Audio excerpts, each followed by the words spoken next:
Hola, mi nombre es Natalie. Estamos con el Real Estate Investment Nomad Podcast. Hoy en Lima con Mónica Jacobo y vamos a hablar de la parte tributaria. Muy interesante la conversación. La vimos a Mónica en una conferencia y nos encantó todo el tema que ella trataba, no solo de lo que uno puede leer en un libro, sino la práctica diaria, ¿verdad? Así es. Gracias por estar con nosotros. No, gracias a ti, Nati, gracias por la invitación, gracias también por la oportunidad que me das de poder llegar a todo tu público. Y bueno, aquí estoy para lo que me preguntes. Yo soy especialista en temas tributarios, soy tributarista. Para tu comunidad internacional, explicarles que yo trabajé en la administración tributaria de mi país, en Perú, y ahora soy asesor tributario. Así es que aquí me tienes. Excelente. Así es. Los impuestos son un tema de que lo odias o lo quieres, ¿no? Porque la gente huye y luego dice, ¿sabes qué? Estoy en problemas. Así es, sí, pero más lo odian que lo quieren, ¿no? Porque las personas, tú le dices, tienes que pagar impuestos, y dice, ¿cuánto, cómo hago para pagar menos? ¿No? Esa es su gran pregunta. Y si no pago mejor. Entonces, eso genera a veces que las personas puedan incurrir en algunos errores, ¿no? En desconocimiento y puedan, obviamente, realizar algunas acciones que les puede generar complicaciones futuras, ¿no? Ujú. Porque las contingencias y los problemas con las administraciones tributarias en general en cualquier país del mundo no lo ves en el instante, sino después, cuando la administración tributaria te detecta. Entonces, en el momento puedes creer que hiciste bien las cosas, ¿no? Y después te das cuenta que lo que te sugirieron hacer no era lo correcto. Entonces, eso genera las denominadas contingencias, Ujú. ¿no? Y todo es dinero, en tributario todo es dinero. Así es. Y cuéntanos un poquito de ti y cómo empezaste tu carrera en este espacio que mucha gente como que no lo quiere ni ver, pero es súper necesario porque uno se mete en muchos problemas si no paga sus impuestos. Bueno, sí, te cuento. A ver, yo soy contadora, ¿no? Y también soy abogada, ¿sí? Y mi experiencia fue, bueno, yo salí de la universidad siendo contadora y por esas cosas de la vida que a veces uno no entiende, no, a mí no me gustaba derecho, no me gustaba tributario, la universidad, imagínate siendo contadora, pero se me dio la oportunidad de postular, sí, en un concurso nacional a la administración tributaria de nuestro país, que es la SUNAT, la Superintendencia Nacional de Administración Tributaria. Y bueno, postulé, ingresé, me prepararon, me capacitaron y yo ingresé en el año 99. Yo estuve en la administración tributaria casi 14 años. Ah, wow, okey. Entonces, la experiencia de haber pasado por todas las áreas de la administración tributaria, ya estando dentro de SUNAT, decidí que una mayor oportunidad de desarrollo profesional era estudiar derecho también, porque se complementan y el tema tributario es muy jurídico. Entonces estudié derecho, trabajando y estudiando con mi hija, y terminé mi carrera y bueno, pues ya casi para cumplir los casi 14 años de trabajar en la administración tributaria decidí renunciar. Okey. Renunciar para pasar al ámbito privado, ¿no? Entonces yo desde el año 2013, em, aproximadamente que renuncio a mediados, julio, agosto, renuncio y bueno, desde esas épocas hasta ahora soy asesor tributario en mi país, bueno, y si hay operaciones internacionales también, obviamente, porque siempre pues la tributación, donde es el país de destino de desarrollo de la operación, siempre hay implicancias tributarias y además también soy docente. Entonces soy docente universitaria por ya algo de 15 años, Okey. dicto en maestrías, pregrado, y eso me ha permitido también de repente tener esa fluidez que viste tú en mi exposición, así es que toqué un tema que, que en el momento que realizas la operación puedes que tú lo calificas como ahorro tributario, que es lo que todo el mundo quiere hacer, pero las consecuencias posteriores son las que te generan un costo, Ujú. ¿no? Un costo tributario.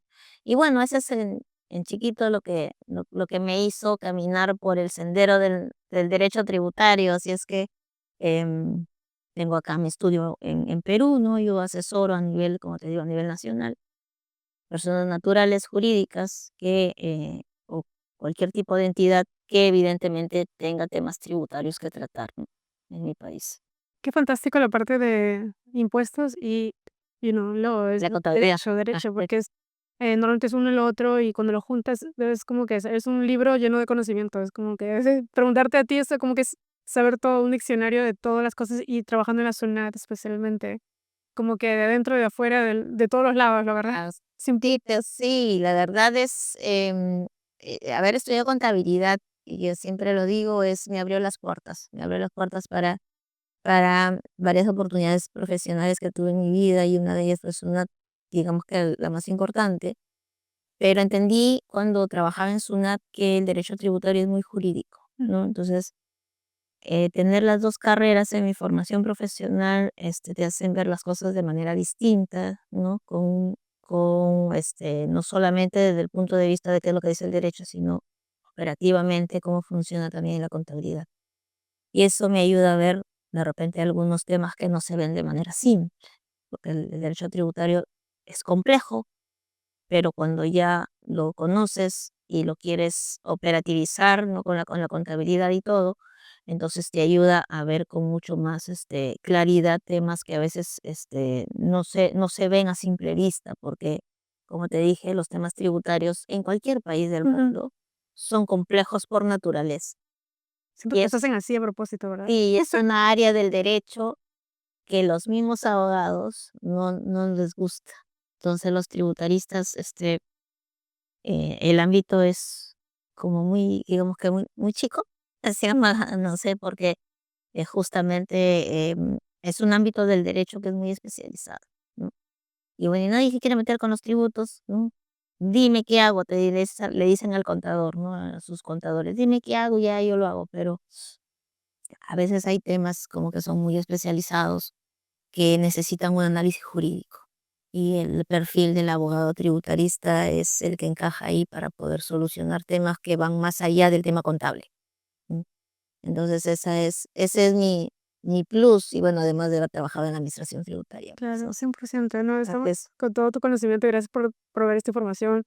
Es muy valiosa porque muchas personas tienen la versión del contador, otras tienen la versión del abogado, pero como no se hablan entre ellos o de repente cada quien se enfoca en lo suyo, uf, no hay como que ese cruce de información que es súper importante as- en todos los países, en verdad. en todos los países es correcto. Siempre dicen, tu abogado y tu contador tiene que ser lo que tu mejor amigo, porque si no Bueno, pagas impuestos, estás garantizado a morir y pagar impuestos, o sea, literal, tienes que... es, sí, eh, y claro, y es que a veces, y yo siempre le digo a mis clientes es lo siguiente. Yo para ayudarte tengo que trabajar con tu contador, ¿no? Entonces tú eres contadora, sí, pero yo no he hecho tu contabilidad, entonces yo tengo que trabajar con tu contador, ¿no? Y trabajar con los colegas que son contadores, pues es como, a veces sienten que uno les va a controlar, supervisar su trabajo, y ese es un tema profesional, ¿no? Que a veces como que tienen un poco de recelo, pero lo cierto es que el trabajo tiene que ser conjunto, ¿no? ¿Por qué? Porque estamos trabajando de manera conjunta para ayudar a nuestro cliente, porque las soluciones no se dan de manera no se dan de manera sencilla a veces, y lo otro es que para poder implementarlas definitivamente a veces pasa por un tema contable donde el contador es el que tiene que desarrollar, ¿no? Las sugerencias o las alternativas legales que dan solución al caso, ¿no? Entonces, eso es lo que yo siempre digo, ¿no? Tranquilo, yo vengo a trabajar contigo, no en contra tuya, porque la labor profesional tiene que ser compartida y tiene que ser unida para darle un buen resultado a nuestro cliente. Eso es. Excelente. Y cuando te vi la conferencia, me llamó mucho la atención porque hay prácticas que, digamos, si es que uno está en Estados Unidos y Canadá, de repente entiende como que algo estándar, pero luego sales del país y uno como que dice, oh, wow, o sea, hay muchas cosas que son, digamos, creativas, les voy a llamar. El ejemplo que tú diste fue muy, muy puntual y yo lo he visto también en México. Y no solo está en la parte de inmobiliaria, sino también en la parte de comprar. Cuando como tú explicaste el case study, que me gustaría que nos expliques un Ujú. poquito, yo dije: "Ah, wow, entonces en Perú también pasa". O sea, son cositas que uno no, o sea, dices: "No hay manera que esto se pueda hacer en Estados Unidos", pero pasa en ciertos países de Latinoamérica que uno se pone como creativo en la parte de ahorrar impuestos. Mm. Dime, ¿me puedes decir un poquito más de ese ejemplo que me llamó mucho la atención? Listo, a ver, vamos a tratar de explicar. Aquí en nuestro país, en Perú, por ejemplo, si es que yo vendo un inmueble, ¿sí? Nosotros la calificamos como, se llaman rentas de segunda categoría, que son rentas del capital general, ¿ok? Entonces, si yo vendo un inmueble, y el inmueble yo lo compré a 100 y lo vendo a 200, estoy ganando 100. Ujú. Entonces, uno tributa sobre esa ganancia utilidad, ¿no? Eso es una ganancia de capital y sobre eso en nuestro país se paga el 5%, ¿sí? 5% de impuesto a la renta. Listo. Entonces, eso es por un lado. Si es que yo soy el vendedor y pago. Tengo que pagar el impuesto a la renta de lo que gano en esa venta inmueble. Pero el comprador, por el lado del comprador, el comprador tiene que pagar otro impuesto, que se llama impuesto a la alcabala, que es un impuesto al consumo prácticamente, porque el que compra muestra su capacidad económica a través de la compra y entonces tiene que pagar un porcentaje también. Ese porcentaje es un 3% del valor de la adquisición, más o menos, por ahí hay unos descuentos adicionales, pero digamos que 3%. Entonces lo paga el comprador. Entonces, como tú te das cuenta, tanto el comprador como el vendedor pagan impuestos Ujú. de la compraventa de un bien inmueble. Entonces, si ellos acuerdan y dicen, mira, ya, la venta o bueno, la operación va a ser por cuánto, por poner números sencillos para podernos comprender fácil, por 100. Perfecto, listo. Esa es la operación. Tú y yo nos hemos puesto de acuerdo y eso cuesta nuestra transacción. Perfecto. Pero mira, como tú vas a pagar 5% de impuesto a la renta y yo voy a pagar 3% de la alcabala y todo está en función del valor de venta, entonces, ¿qué te parece si el contrato lo hacemos por 10? Y tú dirás, pero ¿y eso se puede hacer en Perú?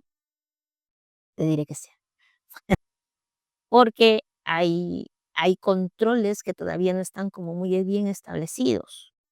Pero lo cierto es que esa operación, que antes se podía hacer con mucha más facilidad Ujú. y con menos riesgo de que las autoridades administrativas tributarias me detecten, ¿sí? Porque esto, el impuesto a la renta lo administra SUNAT y el otro tributo, que es el alcabala, lo administran las municipalidades, Ujú. ¿sí? No lo detectaban. Pero ¿qué pasa? Ahora, en nuestro país y con toda la información y la interconectividad y la colaboración internacional de información que existe en nuestro país, que está unido con las formas de colaborar en información con otros países, pero estamos en convenios internacionales, y SUNAT en nuestro país, la administración tributaria tiene mucha información, acceso a mucha información. Un tiempo esta parte por temas de lavado de activos, que es un tema también que es muy cercano al ambiente inmobiliario, o sea, se controla mucho el tema no en nuestro país, sino en todos los países del mundo, el tema del lavado de activos, se ha obligado a que es las operaciones que se realizan ante una notaría, ¿no? Un despacho donde se hace la transferencia de bien inmueble, todas sean bancarizadas, o sea, todo pase por el sistema financiero. O sea, yo no te puedo comprar a ti un inmueble y te doy, mira, aquí está mi maletín con mis $100,000 y no, eso no puede ocurrir. Y si quiere, y si va a ocurrir, te vas donde la notaría y la notaría te dice, mira, tu maletín, vas y lo depositas en el banco. ¿Ok? O sea, tienes que bancarizar la operación. Entonces, nosotros estamos hablando que ahí se pusieron de acuerdo el comprador y el vendedor, la operación era 100 y dicen, oye, lo vamos a hacer a 10 para pagar menos impuestos a la renta. Entonces la operación transparente va a ser de 10, no va a ser de 100. Entonces la pregunta es, ¿y esos 90 dónde van? Porque para el vendedor, o sea, yo estoy vendiendo, para mí va a ser un ingreso. Legalmente, en mis cuentas va a aparecer solo 10, que está sustentado, porque yo te vendí por 100, pero ojo, los papeles dicen 10. Ujú. Y va a aparecer 10. Y la pregunta del millón es, ¿y esos 90 dónde están? ¿A dónde se fueron? Y ¿Sale cero aeropuerto? debajo del colchón, que ya no es una opción, obviamente. Pero si tú te recuerdas en la exposición, en la conferencia, cuando yo dije: "¿Y a dónde van?", dije: "Debajo del colchón", y todos se rieron. Es ¿Y por qué se ríen? Porque saben que las operaciones se dan de esa manera. Y lo otro es, ¿y a dónde va ese dinero? Ese dinero que se puede mover en efectivo, pero difícilmente una transferencia de bien inmueble, por los montos que se manejan, difícilmente lo vas a mover en efectivo. Entonces, ¿qué es lo que hace? Deposítalo en mi otra cuenta. O deposítalo en la cuenta de mi mamá, de mi papá, de mi hijo, de mi hermano, de mi tío, de mi sobrino, de alguien de confianza. O si no, deposítalo en mis cuentas allá en el paraíso fiscal tal, ¿no? O mira, tengo mis cuentas ahí en Estados Unidos. Deposítalos allá. Y ocurren operaciones así. ¿Por qué? Porque el notario no va a controlar esos 90, va a controlar solo los 10. Perfecto. El tema es que por esa diferencia, así eso no me detecta. Pero ahora sí te puede detectar. Porque si le dijiste que lo deposite en tu otra cuenta, esos 90 no van a tener sustento. Ujú. Y para efectos del impuesto a la renta en nuestro país, esos 90 se denomina incremento patrimonial no justificado. O sea, un desbalance patrimonial. Ujú. Es que no tiene sustento y SUNAT te toca la puerta y dice, a ver, dime dónde están el origen de esos 90. Tú dices que vendí mi inmueble. Un momentito. Y el inmueble, de acuerdo a tus papeles, dice que vendiste por 10. Esos 90 no tienen sustento. Sobre esos 90 tienes que pagar en promedio 30%, más o Guau. menos. O sea, lo que te De 5 a 30. ahorraste aquí, Ujú. lo vas a pagar acá cuando SUNAT te detecta. Pero no lo depositó en mi cuenta, lo depositó en mi cuenta de mi mamá. Tu mamá no genera ningún ingreso, SUNAT le va a preguntar a ella. Le sigue. No, es que yo fui no más inteligente. Lo deposité allá en un paraíso fiscal en el extranjero, donde fuera. Te informo que SUNAT ya tiene información de paraísos fiscales que ya han levantado el velo tributario por la presión de la OCDE y colaboran con la información en este convenio internacional y SUNAT tiene esa información.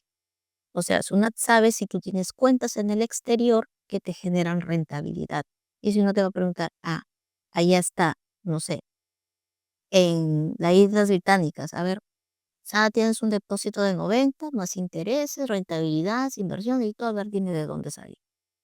O sea, SUNAT sí tiene, ahora, en la administración tributaria de nuestro país tiene esas alternativas de poder tener la información que antes obviamente no tenías y lo que hace es detectarte esas inconsistencias. Y sobre eso te va a cobrar el impuesto. ¿Y qué pasa con el comprador? El comprador sí, bueno, él pagó 100, no pagó 10, pagó 100, ok. Entonces tú dirás, bueno, el comprador sí le fue bien, ¿no? Porque 3% de 10 a 3% de 100 ya se ahorró. Tampoco es un ahorro, ¿por qué? Porque en papeles él lo compró por 100, por 10 en papeles. Claro. Y si decide venderlo, porque cuando uno vende un inmueble, tú lo vendes y dices, mira, yo lo compré a tanto, lo compré, por ejemplo, a 100, lo vendí a 200, gané. Pero él va a vender, yo lo compré a 100, porque en su memoria va a estar que pagó 100. Claro. Yo lo compré a 100, lo voy a vender a 200. Perfecto, estoy ganando 100. Sí, pero para efectos tributarios no estás ganando 100, estás ganando 190. Ujú. ¿Por qué? Porque solamente tienes de sustento de compra 10.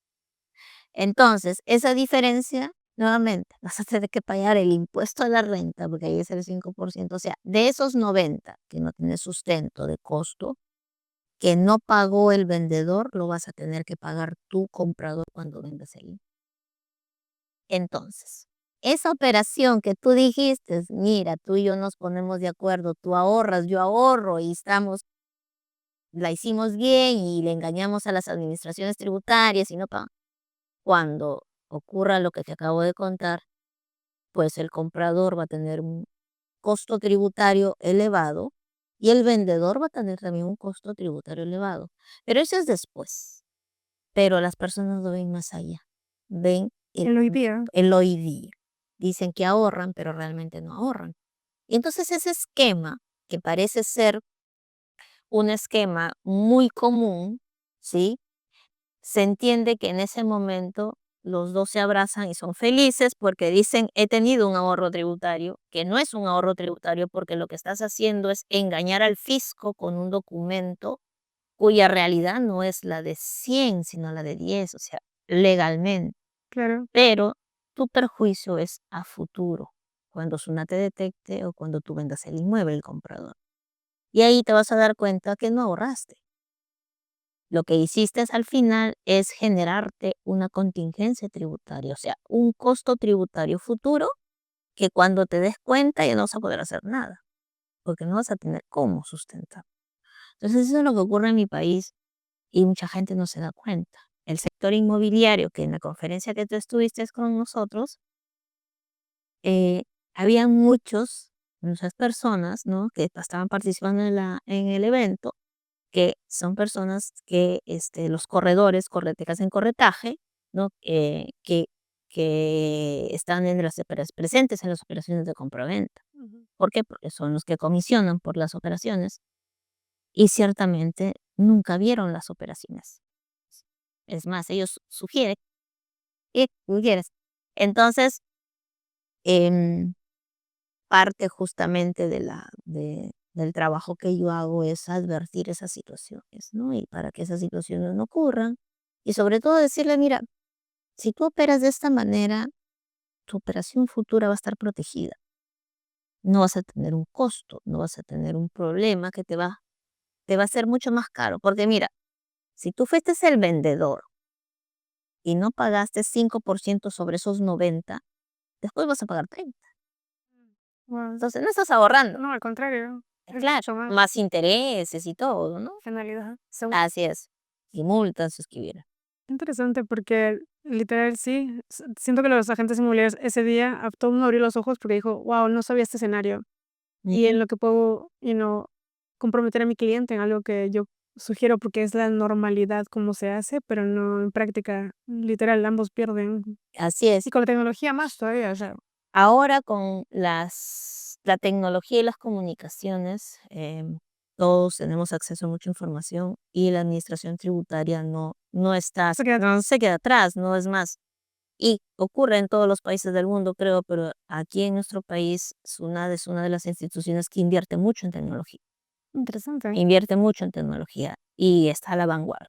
O sea, Ujú. que no sería raro que SUNAT haga el seguimiento de estas operaciones en el corto plazo, porque antes no lo hacían, pero ahora sí es un foco de interés fiscal perseguir a las personas naturales, porque son las personas naturales que hacen, las personas jurídicas que compran, venden inmuebles con ellos, no, que ellos están mínimamente formales en nuestro país, pero las personas naturales que realizan este tipo de operaciones hacen estos acuerdos porque eh, creen que no los van a detectar, Ujú. ¿no? Y entonces no advierten cuáles todas esas posibilidades que tiene SUNAT de poder detectar esas inconsistencias, porque no conocen qué es lo que hace SUNAT. Entonces, las personas que ven este tipo de operaciones, y por eso yo les sugerí a las personas que estaban en el evento y le dije, bueno, si ustedes ven la operación, que yo entiendo que no lo ven seguro, gerencia, pero si ustedes vieran esa operación, la obligación es informarle a las personas y decirles, mira, si tú haces esto, estos pueden ser tus. Y ellos toman su decisión al final, ¿no? Pero Claro, saben el costo, claro, así es. porque normalmente el asesor inmobiliario no corre los números de este Así pedacito es. tributario. Es como Ujú. que: "Ah, dame mi comisión y chao", Y ya está, claro. y no saben cómo eso puede afectar al cliente final. Claro, y ojo que el corredor no comisiona sobre 10, comisiona sobre 100. Okey, Claro, es que por la claro, operación por eso la operación real, interesante. O claro, sea, no comisiona sobre 10, comisiona sobre 100. Entonces yo le digo: "¿Sobre cuánto comisionan ustedes?". "Seguro que sobre 10", le dije, y se rieron. Obviamente no, lo comisionan sobre 100, claro, sobre el total, porque la operación real es 100. Entonces, esa, inconsistencia, bueno, mientras el corredor declare que esos son sus ingresos, no hay problema, ¿no? claro, Así es. cobro como que el triple de comisión, Así es, claro. en teoría. Entre comillas, o sea, estás cobrando esto por una operación de 10, qué raro, ¿no? Sí, sí, sí. O sea, Entonces, eso nada más que está durando más que los de la operación. a lo mejor hubiera medido la casera, pero alrededor. Mejor voy a darle caso al pedón, claro, así es. Wow, muy interesante porque esas cosas como que uno no se da cuenta hasta que lo ves o lo experimentas, y son temas que de repente las personas se pasan por encima, no lo entienden, Ujú. hasta que uno se lo explica como que claramente como tú lo hiciste, como literal, en cuadraditos y como que un bloque aquí, un bloque allá, y cómo se puede disolver Mm, todo en la parte de fiscal. Y también, o sea, pero y de repente por la misma razón, con tantos, comercio en cash, ¿no? Muchas ujú, cosas son en cash, mucha gente paga, digamos, ya ahorita he visto un poquito más digitalizado con el Yape y todo eso ujú. que me gusta, o sea, no estaban, pero es un tiempo, pero eso ya me parece muy Ah, los billetes muy digitales, efectivo, así sí. es. Y que la gente ya, hasta la señora que vende emoliente tiene su Yape, y eso también está monitoreado, me imagino, una vez que entra al banco, pero Sí. antes era solo cash. Claro, antes Estados era solo cash y las personas utilizaban mucho el billete físico. Ujú, Ahora utilizamos las billeteras electrónicas que están atadas a una cuenta en el banco, mm, ¿no? A una cuenta en el banco. Em, hay un tributo en nuestro país que se llama el ITF, que es el Impuesto a las Transacciones Financieras, que cuando tú realizas una operación en el sistema financiero, sea depósito, sea retiro, sea cobro de cheque, un cheque de gerencia, una orden de pago, sí, operaciones que tú realizas, apertura de fondo fijo, liquidación de fondo fijo, sí, una serie, todas las operaciones que tú puedas realizar en el sistema financiero, salvo algunas como remuneraciones, por ejemplo, todas marcan ITF. ¿Qué significa? Que la operación en el banco, de inmediato tú realizas un depósito, marca, o sea, marca ITF y el banco cobra. Pero el ITF es 0.005%, mm, o sea, es nada, ¿sí? Pero es un tributo control, técnicamente se llama así. Es un tributo que yo utilizo para controlar. No recaudo, no me importa la recaudación, porque la recaudación es nada para la recaudación de nuestro país, pero sí me sirve para controlar. ¿Por qué? Porque si yo veo, por ejemplo, al sujeto X que ha marcado en todo el año ITF, no sé, por poner una cantidad, 100, hace la regla de 3 simple, en la administración tributaria dice, si tú tienes 100 de ITF y esto es 0.05%, entonces ¿cuánto has movido? Por poner un número, de repente has movido, no sé, 5 millones de soles, ¿no? Entonces, y tú vas a ver, hizo una vez su declaración jurada y ha declarado 100.000 soles. Entonces, y la diferencia, okey. esa es una herramienta de control fiscal muy efectiva que tienes una, muy efectiva.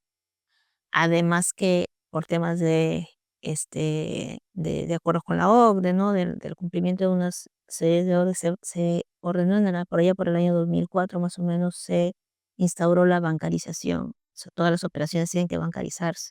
Hace algunos años atrás ya se obliga a los notarios a exigir que las operaciones, las transacciones de compra-venta de inmuebles, de compra y venta de vehículos, se bancaricen todas las operaciones. Entonces, como tú, O sea, no puedes llevar cash por un carro no, ya. el Sí, notario, o sea, ya no es posible. El notario te exige bancarizar, ¿sí? Y si tú bancarizas marca ITF, entonces yo me entero que has bancarizado tus operaciones. interesante. Entonces, si el vendedor que vendió a 100, pero en papeles dijo 10, va a marcar ITF sus 90, Okey, a donde llegue, a la cuenta de él, a la cuenta de la mamá, del papá, de quien fuera. Entonces, si la mamá nunca declara impuestos, si le depositaron 90, claro, pueden ser 90 millones, 90.000 soles, ¿no? Si sí. le depositaron, su nada decir, tienes ITF, ¿de dónde? A ver, ven para acá. Y eso se llama incremento patrimonial no justificado. O sea, las detecciones que hace SUNAT. O sea, les cruza la información, ya sea de entrada, de salida, de compra, de venta. Así es. Exactamente igual ocurre si viene dinero del extranjero.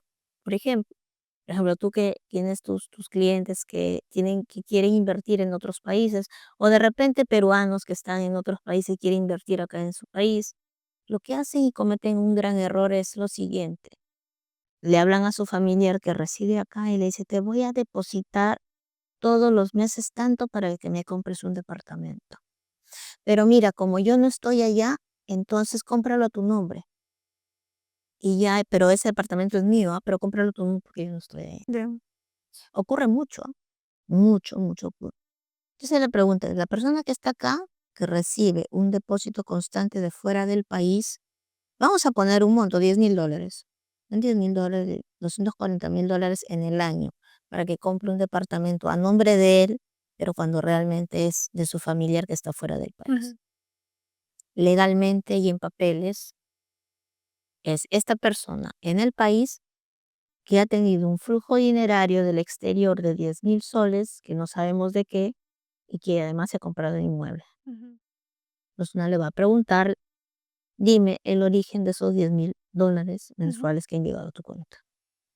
Y si tú no tienes un documento que efectivamente diga que tu familiar que está en el extranjero te ha pedido ese favor, el problema va a ser para ti. Ah, guau, el que ¿Por qué? recibe. El que recibe y el que encima tiene el inmueble a su nombre. ¿Por qué? Porque le preguntas, ¿de dónde has tenido para comprar? Si tú la verdad tienes un trabajo que no te genera esa rentabilidad. Entonces, el problema es para el familiar que de buena gente Hasta aquí. está aquí y hace esa operación. Entonces, recomendaciones para ambas personas, hagan documentos. Y no lo compres a tu nombre, cómpralo a nombre de tu familiar del extranjero. ¿Eso es posible? Claro que es posible, con poder es posible. Lo puedes hacer. Claro, muchos dicen, no, es que yo soy ilegal o estoy indocumentado en ese otro país, pero hasta donde yo sé sí puedes hacer ese tipo de documentos, puedes hacer poderes, o sea, tema de ser indocumentado, ser ilegal, no te limite el hecho de que puedas hacer ese tipo de documentos. Entiendo que es en los consulados, me parece, Ujú. sí, o en los consulados, y puedas tú hacer ese documento y enviarlo a Perú para que la persona acá, en tu representación, compre el inmueble. La persona acá no va a tener problemas. Qué interesante, porque a veces uno no piensa y es como que recibir un salario de afuera Así es. Y entonces, y tienes ¿qué que va? pagar impuestos al salario también. Así es. El Estado peruano, de acuerdo a la ley, si es que eso no tiene sustento, se llama renta de fuente extranjera. Sobre eso, igual, fluctúa entre el 8 y el 30%, un promedio de 24%, Oh, 25%. también se tiene que pagar impuesto Pagar impuestos. del, digamos, que Así se es. hace el favor de recibir. Claro, porque no tiene sustento. Ujú. Entonces, ¿cuál es la idea de eso? Es que cuando realices esas operaciones, esa operación tenga un sustento. Pero este es mi familiar que me manda plata para yo ahorrarle y comprarle. Está bien, pero ¿dónde dice? Que tus contactos No, te escritos. lo dejo por teléfono, por WhatsApp, y ya se borró el WhatsApp. No sé, no tienes documentos. Sí, sí es. Muy interesante la parte de ida y vuelta y cómo, digamos, ahorita más que nunca las entidades de taxables de impuestos ya están más al día con todo lo que hasta la inteligencia artificial creo que también hayan estado detectando a personas con la IRS, eh, que por ejemplo si ven tu Instagram y pueden escanear ya todos tus social media, que te tienes el carro del año, que no sé qué, la televisión, que viajas demasiado, ¿de dónde sale ese dinero? Y devuelven tus impuestos y literal haces 20,000 al año. Entonces, con toda esa tecnología, siento que las personas están más expuestas a ser, auditadas, ¿no? Así Todo es. eso. Sí, es que ese razonamiento lógico del IRS en Estados Unidos es el razonamiento lógico que tiene acá SUNAT. Sí, sí. Es más, hacer La uno ponen de acuerdo, son amigos. lo que pasa es que Se copia las notas, claro, es como es lógico porque esto que se llama incremento patrimonial, que no se justifica, o desbalance patrimonial, se linkea mucho con lavado de activos, ¿ok? Pero lo que estamos hablando es un tema administrativo, es un tema tributario, que no quiere decir que no pueda significar algo para el fiscal que esté investigando el lavado de activos, porque ve tú a saber de dónde salió todo ese patrimonio. claro, ¿No? O sea, no necesariamente yo debo de pensar que ese patrimonio es un patrimonio cuyo origen es legal, porque lo cierto es que también ese patrimonio puede tener un origen ilegal, con lo cual estaremos hablando de lavado de activos, algo mucho más complicado todavía. claro. Pero lo que tú me acabas de decir, sí lo piensas una y sí lo hace. Es más, en algún momento, si esto fue todo, creo que fue en pandemia o por ahí antes de pandemia, filtró información, bueno, en los los medios de publicidad, dijo que estaban trabajando el tema de qué es lo que las personas postean en sus redes sociales para poder advertir cuánto es su nivel de consumo. Sí, Y claro, si eres una persona que viaja, que come, que sale, que eso, que y encima se toma fotos con sus carros último modelo, y la planta de oro. pero Y claro, y voy a ver y no declaras nada al fisco, entonces te voy a preguntar. Y ocurre, o sea, ahora ya no lo dijo porque, bueno, muchos salieron que sí, que se lo yo regalaron soy sí mi derecho a la privacidad y qué sé yo, pero yo digo, pero qué derecho a la privacidad si tú eres el que postea todo. todo públicamente, Entonces no hay derecho a la publicidad. claro, Entonces, perdón, a la privacidad. Entonces, si tú posteas todo, ya bueno, ¿qué vas a hacer? Pero sí, y es más, yo vi un informe a mi ejercicio profesional, un informe que ya era un tema que yo estaba viendo de lavado de activos, donde la policía en su investigación, consignó en su informe que la persona tal está en sus redes sociales que no tiene, o sea, no genera ingresos, que no tiene nada, que no se le conoce oficio conocido ni nada, se toma fotos con carros de alta gama. Y esos carros de alta gama que supuestamente están a nombre de esta persona, que De trabajo no, de dinero. esta persona, no es dueña de ese carro legalmente, pero lo maneja, y el que es dueño no tiene ningún ingreso y además no tiene ni siquiera brevet. Wow. Pero esa persona, el que se toma fotos con ese carro, sí tiene brevet, que siempre se toma fotos con eso, siempre más, y no declara al fisco, y claro, eso es lo que decía la policía en un proceso de lavado de activos. Entonces, hay mucha información ahora.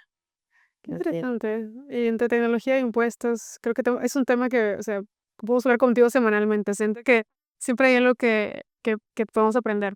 Y también a través de bordes, a través de países, que es ah, muy importante, que ahora toda la comunicación se comparte, o sea, no están como que libres interconectados, de... así es. Y bueno, ¿cómo las personas te pueden encontrar, seguirte? Porque yo sé que eres muy activa en medios sociales y me encantaría compartir más de tu información. Gracias, Natalie. Mira, yo estoy en redes sociales, estoy como Mónica Jacobo Guerrero, estoy como Mónica Jacobo en TikTok estoy compartiendo mucho contenido tributario de mi país, y estoy también en Instagram, igual como Mónica Jacobo Guerrero, estoy en LinkedIn también como Mónica Jacobo Guerrero, y en mi canal de YouTube. También tengo canal de YouTube. Tengo ahí como algo más de 100 videos que transmití hace algún tiempo. Justo todo lo que ustedes están viendo ahorita es porque estamos en mis oficinas y tenemos acá justo la intención de poder ya desarrollar temas de podcast y todo. Así es que ahí me vas a tener más activa en redes sociales. Así es que si me quieren seguir, ahí me siguen y ahí conocen lo que hay en nuestro país en temas tributarios. No, gracias por compartir toda esa información que uno a veces no, o sea, es difícil leer un libro y entenderlo. Primero que la ley tributaria es tan Directa. compleja a Así propósito. es. Entonces, hablar con alguien como tú es como que lo traes toda la tierra, como que ya entiendo un poco más. Ujú, Y si gracias. quieren seguir a Mónica, pues vamos a poner todos sus links en la descripción aquí abajo en el video y pueden seguirla para aprender más y vamos a estar, yo creo que en contacto en preguntitas de que Sí, cada, encantada cada de tema que está relacionado con bienes raíces o no, es muy interesante para mí saber. Gracias, yo Más. encantada de poder ayudarte y bueno, y si hacemos podcast, aunque tú estés en otro sitio y yo estoy de acá, pues nos enlazamos y yo encantada de poder estar aquí con ustedes. Súper. Muchas gracias, Mónica. Listo, Nos gracias a vemos la ti. próxima. Gracias. Chao, gracias. Bye.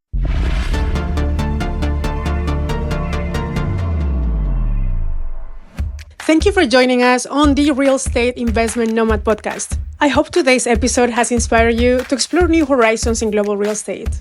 Remember, the world is full of opportunities waiting to be discovered. And with the right insights, you can turn those opportunities into successful investments.